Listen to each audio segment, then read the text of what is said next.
గత బీఆర్ఎస్ ప్రభుత్వం తెలంగాణను కొల్లగొట్టిందని రాష్ట్రాన్ని అప్పుల్లో ముంచిందని మంత్రి పొంగిరెడ్డి శ్రీనివాసరెడ్డి మండిపడ్డారు. మంగళవారం పాలేరు నియోజకవర్గంలో పలు గ్రామాల్లో ప్రజాపాలన కార్యక్రమంలో ఆయన పాల్గొన్నారు. ఈ సందర్భంగా మాట్లాడుతూ కాంగ్రెస్ ప్రభుత్వం ఏర్పడిన కొన్ని రోజుల్లోనే 6 గ్యారెంటీల అమలు దిశగా ముందుకు సాగుతున్నామని తెలిపారు. మొదటి కేబినెట్ సమావేశంలో 6 గ్యారెంటీలకు ఆమోదం తెలిపిన విషయాన్ని గుర్తు చేశారు. తెలంగాణ వ్యాప్తంగా అన్ని గ్రామాల్లో ప్రజాపాలన నడుస్తోందన్నారు. తమ ప్రభుత్వం ఏర్పడిన 2 రోజుల్లోనే 6 గ్యారెంటీలకు సంబంధించి 2 అంశాలను ప్రారంభించామని గుర్తు చేశారు. తమ ప్రభుత్వం నిబద్ధతతో పనిచేస్తోందని, క్రమంగా అన్ని హామీలకు అమలు చేస్తామన్నారు. ప్రజా సమస్యలు తీర్చేందుకే ఈ ప్రభుత్వం ఉందని చెప్పారు. గత ప్రభుత్వ హయాంలో తెలంగాణను కొల్లగొట్టారని ఆరోపించారు. రాష్ట్రాన్ని అప్పుల రాష్ట్రం చేసిన మీరు గత ప్రభుత్వం మమ్మల్ని మనందరినీ ప్రశ్నిస్తుంది అంటే వాళ్ళకి అధికారం మీద ఎంత మోహం ఉందో, ఎంత తాపత్రయం ఉందో, అధికారం మళ్ళీ మన దగ్గర నుంచి లాక్కోవాలని ఆ స్వార్థం ఏందో మనకి ఈనాడు చాలా స్పష్టంగా కనిపిస్తుంది.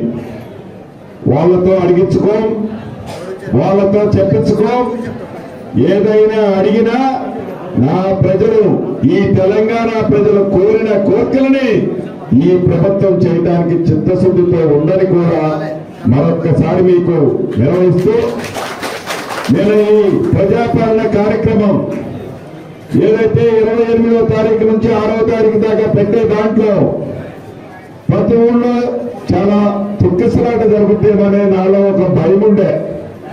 కానీ ఇప్పుడు మన కలెక్టర్ గారు, మిగతా జిల్లా కలెక్టర్లు కూడా ప్రతిరోజు మాట్లాడుతున్నారు. వాళ్ళు మాట్లాడే దాన్ని చూస్తుంటే ప్రజాపాలనలో అప్లికేషన్లు ఏవైతే ఈ రాష్ట్ర ప్రభుత్వం ఈనాడు సేకరిస్తుందో ఇప్పటి వరకు ఆ భగవంతుడి దయతో, ప్రజల దీవెనలతో చిన్న ఇన్సిడెంట్ కూడా జరగలేదు. చాలా ప్రశాంతంగా ప్రతిరోజు 9ంటికి మొదలైతే 10:30-11 గంటలకే అన్ని అప్లికేషన్లు వస్తున్నాయని కలెక్టర్ గారు ఇంతకుముందు చెప్తున్నది అదే నాకు. అది కూడా తొక్కిసలాట లేకుండా. అంటే దీనికి కారణం ఏంటంటే, రేపు ప్రజాపాలన ఒక గ్రామంలో ఉంది అంటే ముందు 2 రోజుల ముందే ఆ గ్రామానికి అప్లికేషన్లు పంపిస్తున్నారు. ఎవరికేం కావాలో నీట్గా వాళ్ళ పిల్లలు చదువుకున్న ఉంటే వాళ్ళు తయారు చేస్తున్నారు. వాళ్ళు తయారు చేసే వాళ్ళు లేకపోతే అధికారులు వచ్చి ముందు 2 రోజుల ముందే తయారు చేస్తున్నారు. అధికారులు సేకరించడానికి వచ్చేసరికి నీట్గా ఎక్కడా కూడా డిస్టర్బెన్స్ లేకుండా అప్లికేషన్లన్నీ ఇస్తున్నారు. నిజంగా చాలా అధికారులు కూడా కష్టపడి పనిచేస్తున్నారు.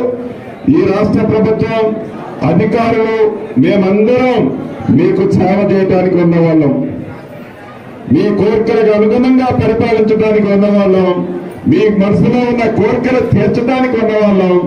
కాబట్టి ఇందిరమ్మ రాజ్యంలో మీరు ఆశించిన ప్రతిదీ మీ గుమ్మానికి ఈ ప్రభుత్వం చేరవేస్తుంది అని మరొక్కసారి తెలియజేసుకుంటూ,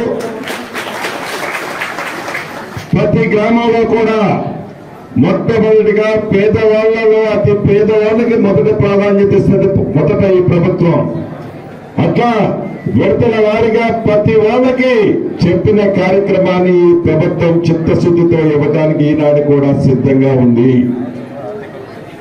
ప్రతి లబ్ధిదారులు కొద్దిగా ఓపిక పట్టండి. మీకు అనుకున్న కోరికలన్నీ ఈ రాష్ట్ర ప్రభుత్వ పక్షాన నెరవేర్చడానికి ఈ ప్రభుత్వం ఉందని మరొక్కసారి తెలుపుకుంటూ, ఇంత మంచిగా సహకరిస్తున్న నా కుటుంబ సభ్యులందరినీ మరొక్కసారి పేరు పేరున అభినందిస్తూ